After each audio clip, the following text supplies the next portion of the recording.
Well, hello folks, welcome to the WrestleMania 31 preview special of SmackBack. The first WrestleMania to be previewed under the SmackBack banner. And this is going to be the first WrestleMania to be live on the WWE Network in the UK. Sign up for it, it's really worth it. Now, let's run down the card for this year's Spectacle of Spectacles, the Show of Shows, the Showcase of the Immortals.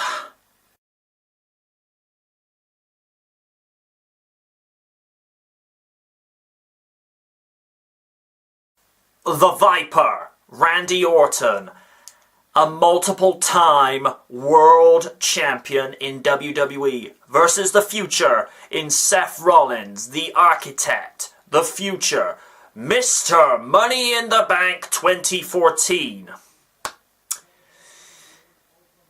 It's almost like these two are cut from the same cloth as each other. They're very conniving, very intelligent, very savvy. The only major difference between the two of them is that Orton has the experience. Not to count Seth out, but I'm going to go with Randy Orton with an RKO out of nowhere. And it'll be a good way to get WrestleMania off to the right start it needs.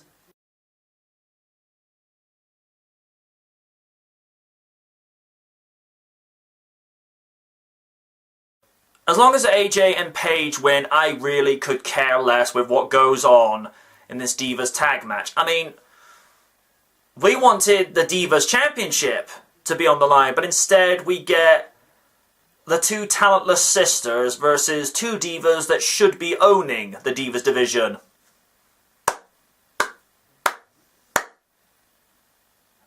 Next.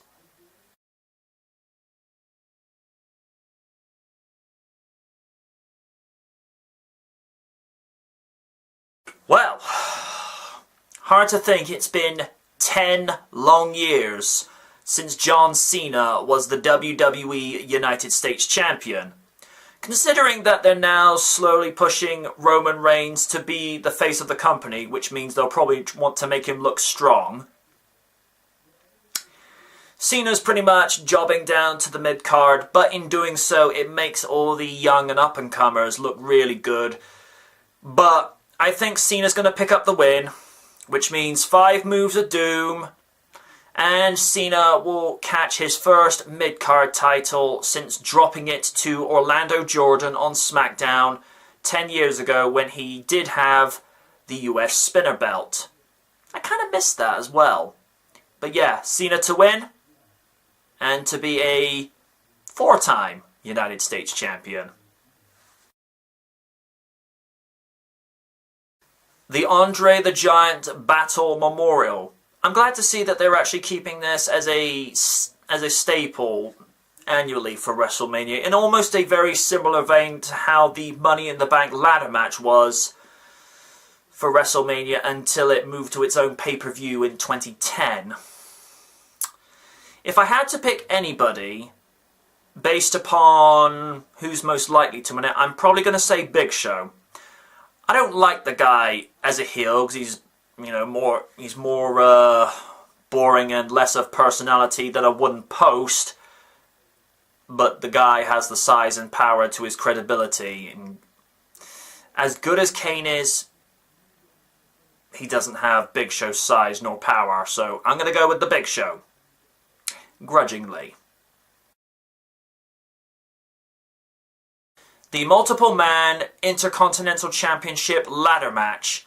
It's been some time since the IC title has been put on the line at WrestleMania once again. The last time was Cody Rhodes versus Big Show at WrestleMania 28, which is really weird because we actually wanted Cody Rhodes versus Goldust, but what can you do?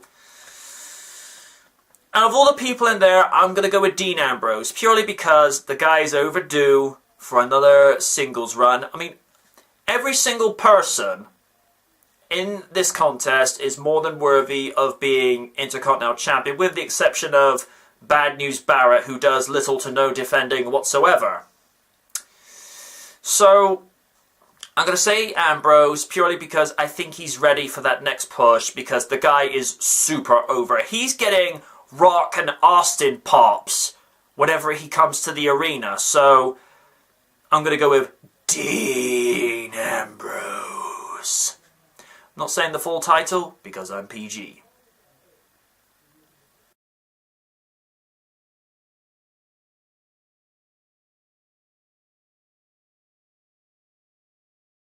So this match is happening because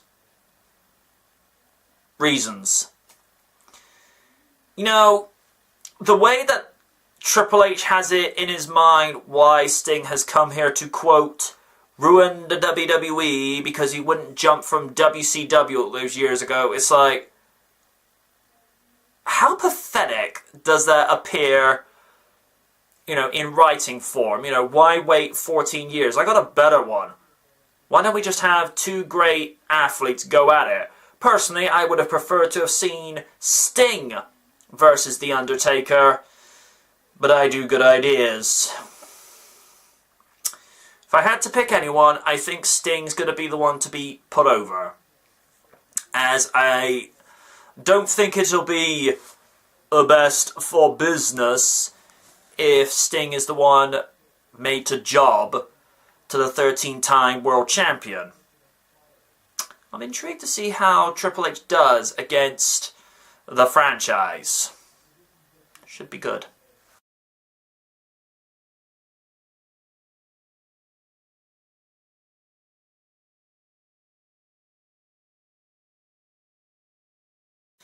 In his first appearance since losing the streak to Brock Lesnar last year at the 30th WrestleMania, The Undertaker returns to face, as Random DCE likes to call him, a carny dude love in Bray Wyatt. It should be noted, nobody has seen Undertaker in the WWE since last year. And they're keeping him off of TV until WrestleMania itself. And the word on the wire that has been going around is that it will be the biker Undertaker to actually take Wyatt on. Now, that is just word on the wire. That is just speculation. But I would love to see that. As much as I'm a fan of the Phenom, the Deadman gimmick, I always found the biker Undertaker gimmick so much more appealing. It just felt very naturalistic for him to come out as this persona. And when you heard him talk as the American Badass, that was his natural self. And again, I just dug that gimmick. It was just something that you could get into. If I'm going to pick anybody, and this also depends on the state of health that the 7-time world champion is in, I'm going to go with The Undertaker, because if this is going to be his swan song for WrestleMania, then he needs to go out the victor. Yeah, I think he will make Bray Wyatt look good, because Taker knows how to make people look good, but I think this, like I say, is going to be Taker's last one, and he needs to go out the victor, and next year he needs not only to have his own wing in the Hall of Fame, he needs to have his own Hall of Fame. Induct, the Undertaker Hall of Fame. You have The Taker, Paul Bearer, Kane, and a list of all the matches that Taker has invented and instigated.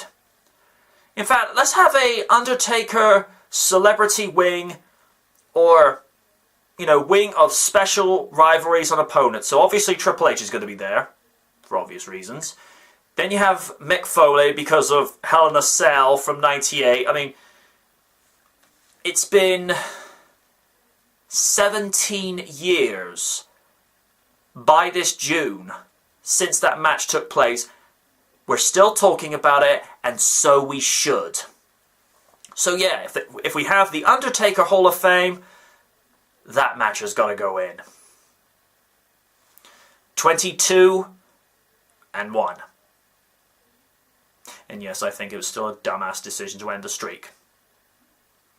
You're bad, Mackie.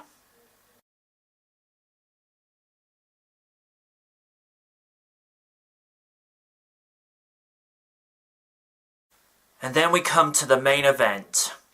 The WWE Undisputed Championship. Brock, I'll show up whenever I want. Lesnar versus Roman, make him look strong, Reigns. I'm going to be honest, I don't think this match is going to be as good as people are, whoever is making it out to be good. Now, I'm not going to take anything away from Reigns. He's an amazing physical specimen. Very athletic and very powerful for a guy his size. But he doesn't quite have the same finesse as his cousin, The Rock. And his promo skills have a lot to be desired. I know the guy is trying. I will grant him that. But he's one of these people that needs to talk very little and just get straight to it. Brock Lesnar. This is a guy, in the brief amount of time that he was in WWE from 2002 to 2004, he conquered a lot very, very quickly. And some 13 years later, the guy has not missed a step. He's just as deadly physically as before, if not more so. This match is going to be brutal physically, something akin to Triple H versus Lesnar from WrestleMania 27. It's going to be gruesome. They're going to come out hurt. But I think Roman Reigns will dig down deep into the reserves and actually claim his first singles championship in WWE. Because as most people know, the only title that he has to his resume to this day is the WWE Tag Team Championships that he won with Seth Rollins back in 2013 as part of the Shield against Team Hell No, which both teams have since disbanded. Thank you very much, Architect. And, well, Team Hell No was going their separate ways anyway because Bryan wanted to be champion. And he got there in the end. So, that said, how do I think this year's WrestleMania will go? Last year's was an improvement because we got the main event we wanted with Daniel Bryan winning the Undisputed title that he shouldn't have never had taken away from him the night after Night of Champions 2013. But what would I know? I just do good ideas. But Bryan dropping down to the mid-card is going to make the Intercontinental Championship a little more exciting. I think Bryan might win that, but like I say, I'm still going to go with my guy, Dean Ambrose, because he has had one of the best years as a singles competitor. Because like I say, this guy is getting Rock and Austin Attitude Era pops. As soon as his music goes off, Sorry, I'm going to try that again. As soon as his music goes off, those fans go crazy. So, yeah. From Levi Stadium, WrestleMania 31. This is what we as WWE fans wait for every single year. I'm hoping this one is going to break the chain of slightly below par WrestleManias, because as I've mentioned before, it seems that the last decent WrestleManias were 25 and 26 respectively. Ever since then, it's been kind of... But yeah, this Sunday is what we're all waiting for. Good night from the night.